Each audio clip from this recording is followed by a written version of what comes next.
En tout cas, Lomingo et l'amour na bisogno so bande ko balandi ya chancela chela news to kutani. Première partie, il y a actualité to kutana lisusu po tongo uti kotana na uti na église. Bon moni na programme qui émission pour na 13h juste, mais na bandi ya mona moi retard pour c'est là que na ça na prière. Il y a précipitation exacte. Déjà ouvrir à Ribéré donc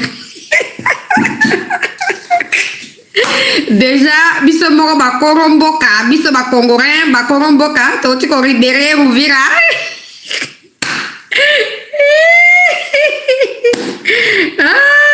Zambe la ngai ouvrir à Ribéré ouvrir à Ribéré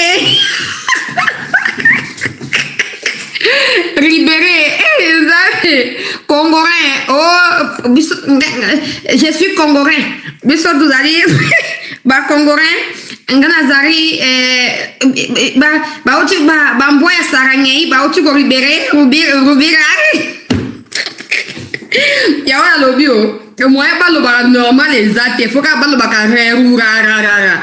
So na bengi ba ngomba na gira wa bolobi onatika sikoyo o même ça ba komba batote wona bon ba ngomba ba zo ba ke to Ribéré o ba ba libéré ba zo ba ko Ribéré ko ba zo ba oni ni congolais sikoyo est-ce que ça faute nanga makenga est-ce que ça faute nanga ba Rwanda zamba pimela bomengo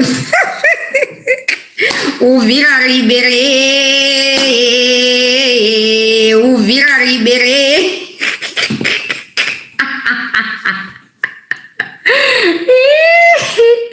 Toti ko Ribéré ouvrir à biso bazalendo toti ko Ribéré. Oyi bato moko eza pasi pe mawa. Siko na koloba Ribéré o balobaka wana balingi su mushiki mbwabo azonga isusu na kati ya francophonie ba anenyo so mushiki mbwabo aza chef ya francophonie ata rwandais moko yebolo ba français azate ata ndungira so azolo bozo kaka ba rura donc banda Congo azotembe la candidature ya mushiki mbwabo na yoki information wana nazo saluer yango pe nazo ko encourager ba autorité yango na tuni na biso Congo mobimba ata mwasi moko ata mobali moko ko représenter biso na kati ya francophonie azate donc abolinga mno ko longa francophonie ngote loka boli ko longa te bobo ebi pourquoi bolonga te wala za problème na bino siko biso motune zakaka moto moko ko kote la biso kuna Congo azate ata lutundula wana si abrigué plusieurs fois makambo ya relation internationale boko tia candidature ya lutundula ekota biso na kati ya francophonie te pe nazo tuna Macron naba français oyo bozo comprendre makambo te bino bolingi Rwanda est incarné France topé français na niveau nini parce que Rwanda kuna balobaka anglais musique anglais makamioso langue ezaka propagée à travers culture ozomona mais culture ya Rwanda ezali adapté na français na anglais et non na français pourquoi botika kaka ke francophonie de ba Rwanda de bazwaka yango pourquoi pour que la minute de Madobaka linga na ba émission na ba message nyonso bobonga ma déjà no ba oboye ba linga la bien te quand même so Madobaka linga la po trop c'est trop les temps to comment to ba anglais to ba espagnol parce que ba on un conflit direct na bangote mais Macron le cas continuer ko appuyer terrorisme à Rwanda na Congo et c'est que tout ça ba distance na biso ndenge toyoki ke Congo zo temela candidature ya Mushiki Mbwabo tout ça na kati ya kosepela mais esuka kana ko telemela te il faut botia mutu ya Congo oyo boko sa pe na nzela ya lobbying ke mutu wana pe a remporter poste wana bato maele batondi na mboka na biso oba ko servir mboka na kati ya loyauté bazali boluka bango mikolo mama Wagner azomona te na ete akei wapi mama Wagner okei wapi pone na biso moto mo akote na francophonie kuna mama pone na biso donc esengeli ko sa nyonso po poste wana pourquoi zonge la Congo te après France na mokili au deuxième pays francophone ou premier pays en tout cas si on écarte la France c'est la RDC. Pourquoi ça doit être un pays anglophone qui n'a rien à voir avec la culture et la langue française? Pourquoi? Mushiki Mbwabo elle-même elle parle anglais Hein, Macron, c'est quoi ces complexes d'infériorité? Baza ba mitaka na yo zo banga ba publier tous les amis. Oh, papa. Pesa mboka respect, pesa Congo mboka munene respect. Bon, toyeli makambo wana te. Toyeli likambo ya Uvira Ribere. Bon, ya tout yo toyeli ba jebo sala. Boyo kingaye. Toyeli ba jebo yo sala. Bat na bino bazaka na Uvira. Biso pe to uchi okota pe Uvira. Suko to kondomba na kaka wana. Toyokani ba civil ya Congo bino bozwaki. Bo pesa ki musala lobi avant bo longwa une partie tikala bo pesa musala yake soki ba monika FRDC wazate FRDC à Koti banda maman ko agresser ba civil comme ça boko ba ke OK to tiki Uvira teta ba ke ba sali ba deso to yo kozonga poto sécuriser batuana wana liboso ami ba leba na tonwa leo na moni déclaration ya bato boye biwana o gouvernement le tout dans sous kombo na bango te po waleki biso bango bazali ko biso za na se boye bango malam na mon déclaration ya bango na tongo alelo oh non tozo banga que insécurité mata que ba dégâts que ba conséquences ya retrait ba rwandais oyo et na ba répercussion liko na biso de batongo boye biwana et puis des gens maintenant disent oh non mais au moins bazoko dénoncer Rwanda.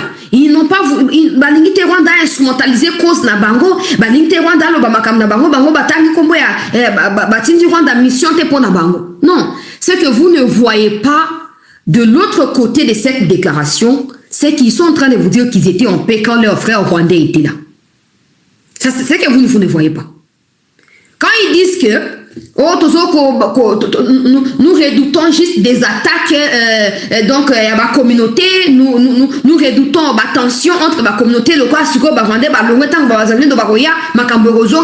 tension, mais tout ça mettre Rwanda en garde pour Rwanda mandaté à non. C'est vouloir une chose et son contraire. Avant que les Rwandais n'arrivent à Uvira, y avait-il des guerres interethniques ou intercommunautaires au niveau d'Uvira? Non. Y avait-il des guerres entre les populations? Non. Y avait-il des tensions entre les populations? Non. En fait, je ne parle pas de vos histoires préfabriquées là. Je parle des vraies tensions intercommunautaires. Ce qui n'avait pas été le cas à Uvira.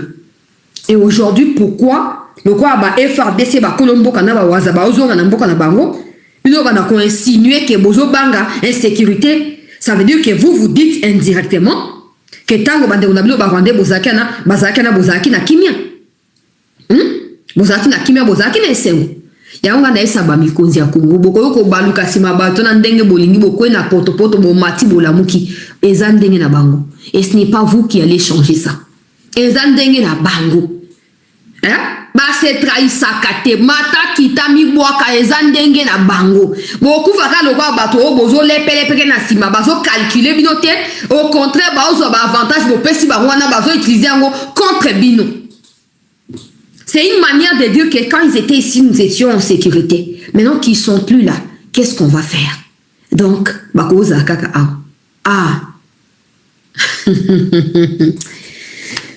Ngai bope sanga ata chef wa quartier. Toyokani bope sanga ata chef wa avenue ata ya avenue. Bope sanga te. Population oyo ba Rwandais ba présenta ki biso il y a quelques semaines que teta na Uvira ba sali manifestation balobi ke non bolongwa te botikala d'ailleurs na Bukavu pe ba sali na Kamanyola bisika to bazali kuna ba sali na efsa ki bino akezaki ba manifestation forcée na efsa ki no que la plupart bato bataki bilamba les ara bandeko na bango moko bazuka tenue civile ba tiemu panzi bazu tenue militaire ba tiemu panzi bazu civile ba lati ba ye ba bimisi engouement. Il y a moi 10, 30, 100 personnes. Babi ke bon tala batu bango babi ke ba Rwandais ba se retirer. O ezali lokuta. Parce que comment expliquez-vous que selon bango Laurence Kanyuka Wiri Rango Marira Mana Makengara Rura Nangarera na ba o batika liwana. Comment expliquer que il y a quelques semaines ils ont dit que ces populations là Rwandais ko accueillir bango à bras ouverts et aujourd'hui ba même population bazo fêter bazo bina tina niveau ko melango masanga tina niveau ya ko melango masanga pona bolongui ya banguna ya république et d'ailleurs bazo signaler et pas ina ba wazalendo bakoti na kati ya ville kete bosala attention tala batiki bato musu na batenu civile bako banda siko buto alelo bako banda déjà ko kata bato ko agresser bato physiquement ko beta bato ba fimbo comme ça ba oyo baza déjà payé pour na ko filmer pe ko propager ba faux bruit bako sa nini bako eba na ko filmer ko partager ale babi ke tala eza ba wazalendo retour na ba onde créer situation o mais en réalité za bato reste ya bato na bango moko bango batiki na kati ya ville ozomona likambo ndenge ezali nazui ba élément on n'a pas bandeko bazom na kati ya Uvira que je remercie pour la vigilance ou bazo ko faire preuve na yango face ya ba agresseur iloko ngoso e bandaka pe sukaka o eza début eli yuko bateke Uvira seke Bunagana bisika ba uta ki basi bazongi na Rwanda par Bunagana te eza kaka début mais sengeli siko ke ba mikonzi ya mboka ba telema ba continuer mosala ya kosala ba uti kokanga adjoint ya général Chibangu kuna bachaki ba mona Kasai kuna ba uti kokanga ya ye balaza na ye Rwanda bandakala ngana ye ba te pourquoi bachaki omoni makamba sana na Shiko Chitambo ndepi basali na ye bazwa Kabunji wana Kabunji asana Kishasa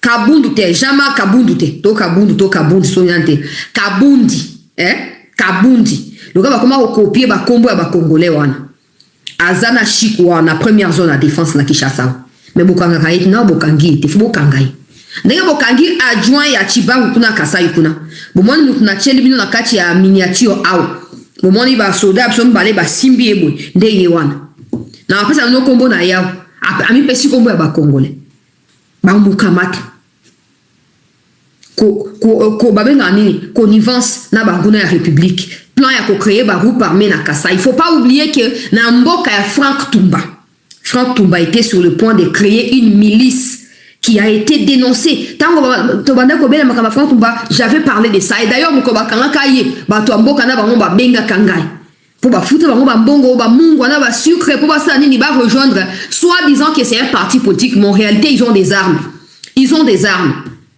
Et le corps ba général John Chibangu bandaka a combattre Kabila mona ke a comme suko suprême ko kisuko bundela mboka na makamusu te akoko kozala humble te akoma na sapeur azola tele walati wa ami demisi kacha ba vidéo wana tombo ete moto ko kozala propre stylé c'est très bien mais na moment où comme ko déranger mon salaire ya mutu wana comme problème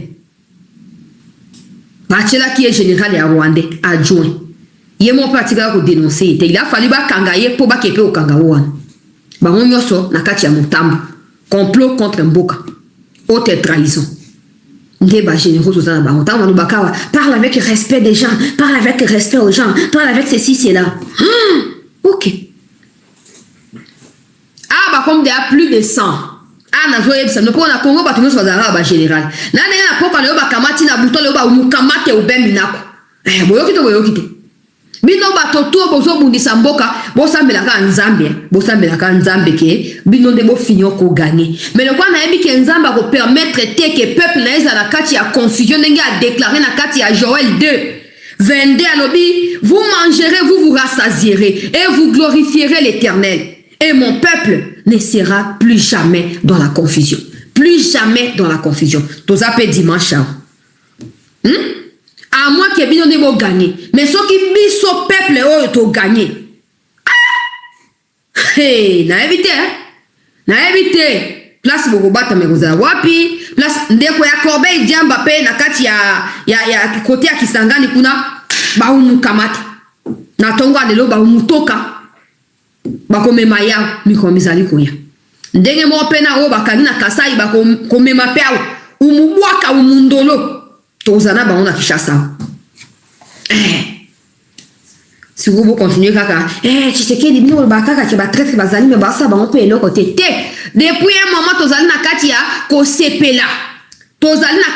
sepela omoni ndeko ya Kasai azokoma awa bonjour maman chancelier vraiment biso banani biso na Mbujimai to sepeli ndenge gouvernement ekangeli biso adjoint ya John Chibangu merci Fati Beton ndenge ofongoli miso omoni makambo autre ya robelela wa utaka na peuple yango oyo bango bazo témoigner ba traître oyo bosoza ki oteme balobaka te siko comme mosala ya nettoyage mosa en tout cas oyo nga nazaka komi lobela po nga nazala toujours na ba main c'est que bato pe bakangi wana o ba kosambisa wana o ba osambisa ba traître wana j'espère que bango pe baza clean j'espère que bango pe baza clean parce que ba Frank Tumba bakangisa pe ba innocent ka ndenge wana après le bango moko na filet wo ba mukamati lobi bino pe le bozui privilège à kosambisa ba Frank Tumba ba chiwe na banani lobi pe tango ko yinde la bino boza pe bato ya maboko pembe pour ça que lobi yindi to ya pe na kombo na bino kaka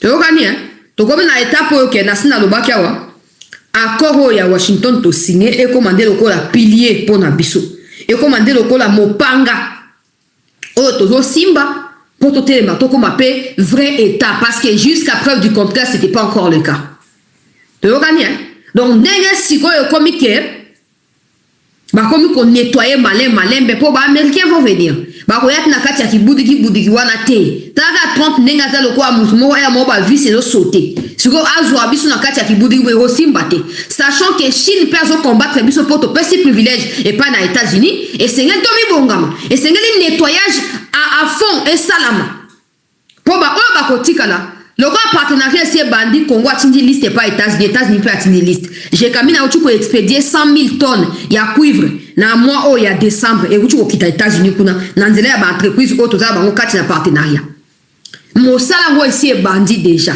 malin ba ville yo za pe libérer sécurité comme ko zonga mais pour que to yeba na ko assurer to yeba na ko maintenir sécurité développement et tout bana kozwa impact ya partenariat ba américain na biso et sengel to sa nini to bana kozana hauteur ya ba défi et pour cela il nous faut des hommes intègres, des hommes qui sont prêts à tout pour leur pays et non pour placer des femmes, des enfants en Europe pour en cas de quoi va traverser bangote. Donc toujours saluer mon salaire à service et à sécurité ndenge bochu ko mukamate obeminaku bokolo ba o epe pourquoi te bakangi o sepela na sepela te le wa bakangi seke bayebi so ba moni ke loko zake ba ko libérer et tout ça après c'était bakangi c'est pas toi et moi qui viendront dire aux gens ne faites pas ceci ne faites pas cela non ba ça mon sana bango bayebi pourquoi bakangi ezala obeminaku ezala petit frère ya Corbeil Diamba ezala au général bakangi na Kasai kuna bango nyoso bayebi pourquoi bakangi bango soki lobi na ndele e bimike eloko ezate to mona bango libre to mona daya bato musu bakanga ba libéra to mona bango libre dikambo ezate mais pour l'instant ba kendo pesa ba explication ya ba fait ou bazo reprocher les bango na kati ya bisika o bazaki ko sala misala to za suna posa ya bato na Rwanda kule komi ko inda ba clan e komi monter lokola Kagame a fait sentir ou a fait comprendre au peuple rwandais que même sora kimi bokonzi lelo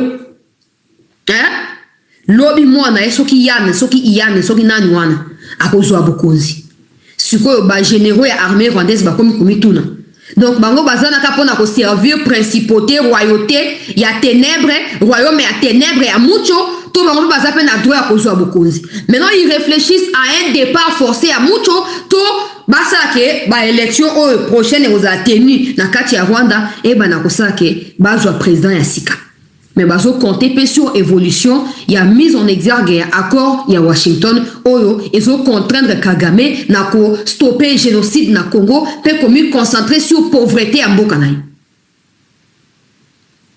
Allez sur le côté na biso wa to za na bato ba continuer ko servir monguna te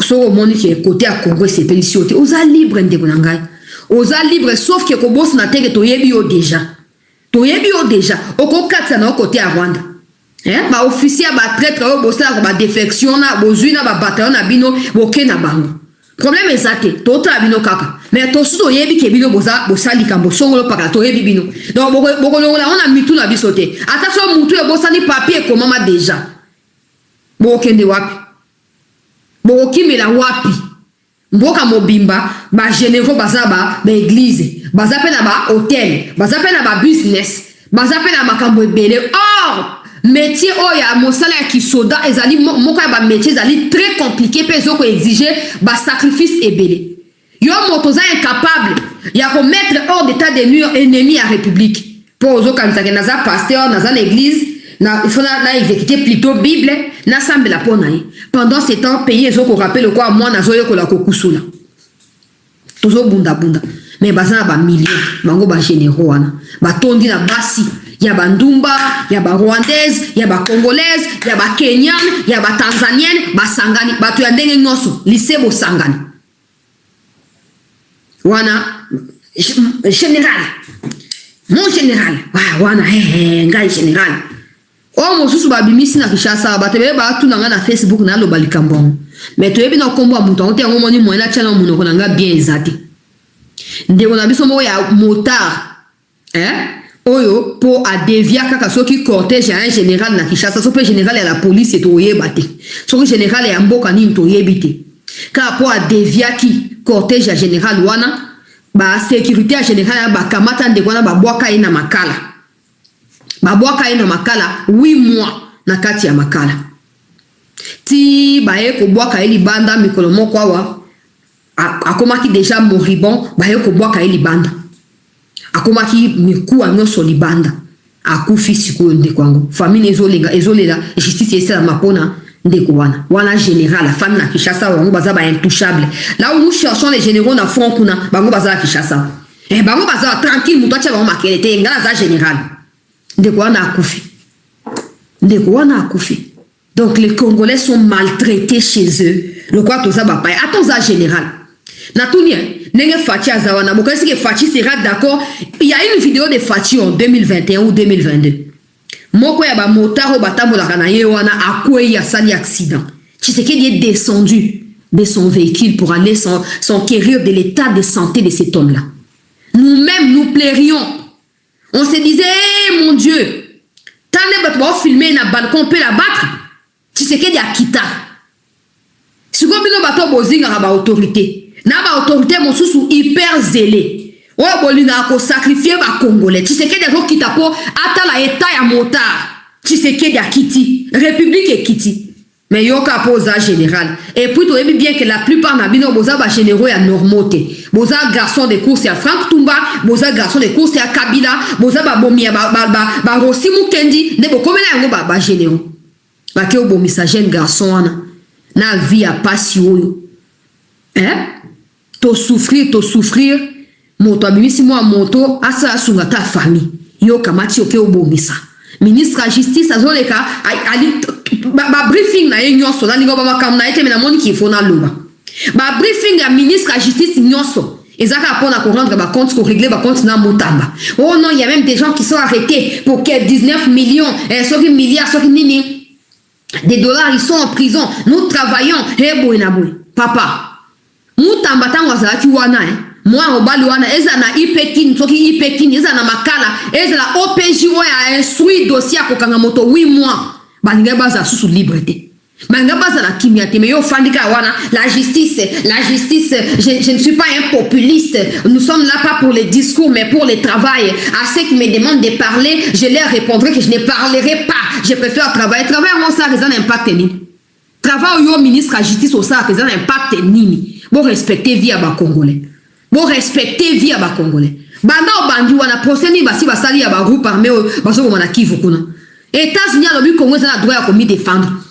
On y va mis rapport ya ba expert. Des milliers de Congolais sont tués. Wa musala ya ministre de la justice pour répertorier ba preuve. Wa piango. Tu penses que parmi ces victimes il y a pas de survivants? Au Fandika na Kishasa wa ka makelele il y a un ministre, il y a quelqu'un qui a été arrêté.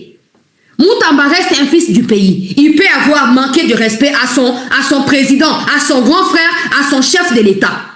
Et puis ça va passer. Mais on n'acceptera pas que des incompétents puissent s'accrocher à ce genre de situation pour essayer de faire couler notre pays. On n'acceptera pas ça. Ndekwana yo